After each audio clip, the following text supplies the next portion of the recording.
Bonjour à tous, bienvenue dans cet épisode 4 d'autoconstruction d'une mini-piscine en pierre de Bali. Aujourd'hui, on va s'intéresser à l'élévation et au coulage des 4 premiers rangs et on va aussi voir comment poser le spot pour l'intégrer à l'intérieur de votre maçonnerie. Alors, le 4e épisode, j'ai mis beaucoup de temps à vous le publier. Bon, grosse flemme, les images sont faites depuis très longtemps. Il fallait faire le montage et j'avais beaucoup de choses à faire. Mais promis, je vais accélérer un petit peu pour la publication des autres épisodes. Allez, c'est parti, on y va. Alors, étape suivante, donc on place les fers horizontaux.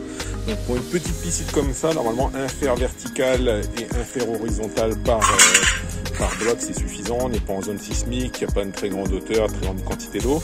Sur la première piscine, étant en zone sismique, j'étais passé à 2 fers horizontaux et 2 fers verticaux par bloc. Et là, c'était vraiment un truc de folie, mais là, ça passe. Alors, si jamais vous devez vous retrouver dans une situation comme sur ma première piscine, zone sismique, où vous voulez vraiment faire du très costaud, vous voulez monter beaucoup plus haut, voici donc à quoi doivent ressembler vos angles. Et je vous mets surtout là vous pouvez faire pause.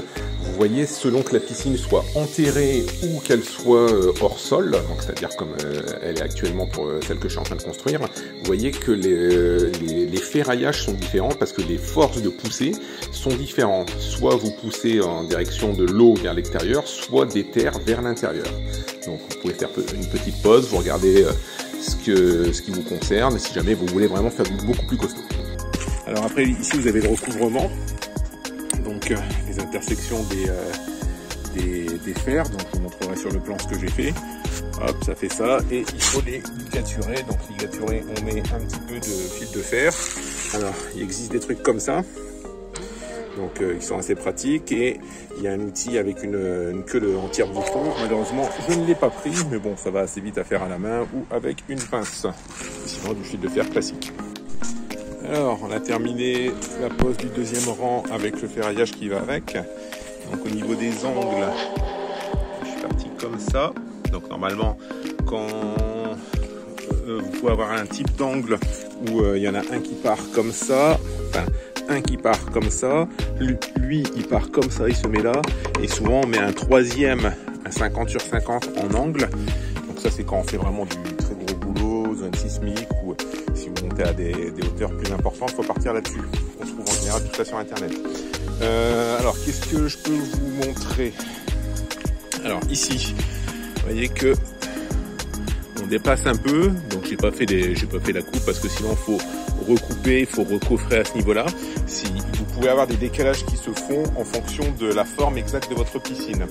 Alors ici on voit là-bas au bout, donc là je mettrai un petit coffrage et ici aussi, mais bon c'est pas très important.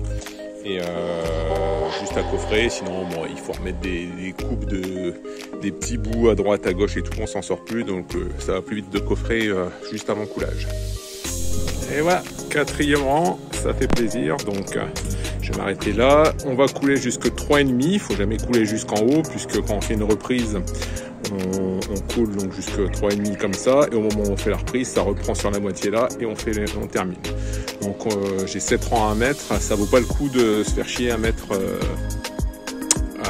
les 7 rangs, parce que après pour débuler le béton c'est super compliqué, ça peut bouger tout votre truc. Au moins vous faites ça tranquillement en 2 fois, 3 rangs et demi, impeccable, ça durcit et après vous êtes certain que la suite ça va pouvoir se faire très facilement. Alors quand vous débarquez vos blocs à goncher, mettez-les bien en tas tout autour de la piscine, assez près pour pouvoir les saisir facilement depuis l'intérieur de la piscine. Alors quand vous coulez donc vos blocs à balancer, vous allez partir sur des quantités de béton plus faibles, donc il vous faut des demi-sacs. Vous avez 3 petits coups de truelle, hop, que vous relevez, et voilà, vous avez vos 2 demi-sacs qui sont prêts. Demi-sac.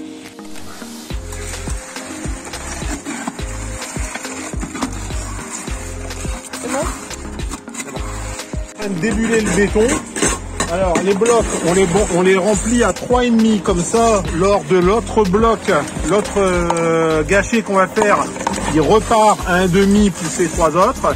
Et là il est en train de débuler, c'est-à-dire enlever les bulles dans le béton. Donc il doit taper comme ça, et là. Et après on fait des trucs, voilà, comme ça, et ça enlève les bulles pour avoir un béton nickel. Il faut surtout pas le faire avec ce qu'on appelle une biloute. Une biloute, c'est une aiguille vibrante parce que les vibrations peuvent faire péter les blocs à brancher. Alors pour le spot, j'ai fait un petit gabarit comme ça avec du bois, la caisse de vin, et ce qui permet donc de se placer exactement comme il faut et de pouvoir tracer au niveau des parpaings. Alors, on a cette partie-là que je vais faire sauter, parce que sinon quand je vais vouloir mettre mon enduit, le carrelage, etc., ça va être un petit peu compliqué. Donc je vais garder uniquement ceci. En plus, ça me donne à peu près la bonne épaisseur pour l'enduit, la colle et le carrelage. Et je vais faire sauter tous ces petits plots pour pouvoir forcer le carrelage à l'intérieur sans souci. L'endroit où on va placer le spot. Donc à la disqueuse, petite disqueuse 225, on arrive à faire ça. On va pouvoir creuser maintenant. Alors après les coupes, on arrive à un truc pas trop mal. Donc là, j'ai mon épaisseur pour l'enduit et le carrelage, et ça me donne ceci. Alors bien entendu, donc le bloc à brancher, c'est assez fragile au niveau des intermédiaires. Donc c'est assez fragile au niveau des intermédiaires, mais bon, ça c'est pas grave, quand vous allez reposer, ça, avec du mortier, du béton, tout ça passe nickel.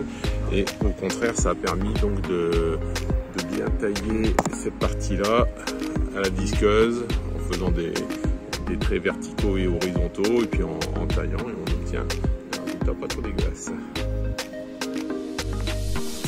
on arrive à un truc, résultat pas trop mal, centré, puis sur le côté avec de quoi laisser passer l'enduit et le carrelage, et vu du dessus, ça nous donne ceci. Voilà, c'est terminé pour aujourd'hui, donc on se retrouve pour le prochain épisode où on continuera de monter les blocs jusqu'en haut, on continuera aussi le coulage du béton, on verra comment intégrer les bus de refoulement, le skimmer, etc. Et on verra encore plein de choses, donc je vous donne un rendez-vous très bientôt. N'hésitez pas à regarder les 3 premiers épisodes, abonnez-vous, mettez les petits pouces, et à bientôt.